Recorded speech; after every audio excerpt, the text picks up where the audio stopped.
আসছে এপ্রিল ২০২৬ থেকে যুক্তরাজ্যে শুরু হতে যাচ্ছে ভাতা জালিয়াতি দমনের বড় উদ্যোগ। নতুন আইনে ব্যাংকগুলো লাখো গ্রাহকের অ্যাকাউন্ট পরীক্ষা করে সন্দেহজনক তথ্য সরকারের কাছে পাঠাবে। বিশেষ করে ইউনিভার্সাল ক্রেডিটের ক্ষেত্রে যদি কারো সঞ্চয় ১৬,০০০ পাউন্ডের বেশি থাকে তা শনাক্ত করে সতর্কবার্তা দেওয়া হবে। তবে কর্মকর্তারা সরাসরি আপনার খরচ বা লেনদেন দেখতে পারবেন না। Department for work and pension বলছে এতে আগামী ৫ বছরে করদাতাদের প্রায় ১.৫ বিলিয়ন পাউন্ড বাঁচবে। গত বছরেই ভাতা জালিয়াতি ও ভুল ভাতা প্রদানের পরিমাণ ছিল ৭.৪ বিলিয়ন পাউন্ড। নতুন নিয়মে সরকার চাইলে প্রতারকদের ব্যাংক অ্যাকাউন্ট থেকে সরাসরি টাকা কেটে নিতে পারবে।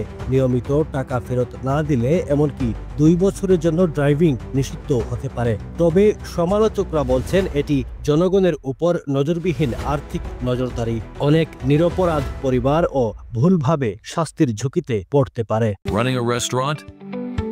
Your food deserves the spotlight. Currywalla Media. Let's make your food famous.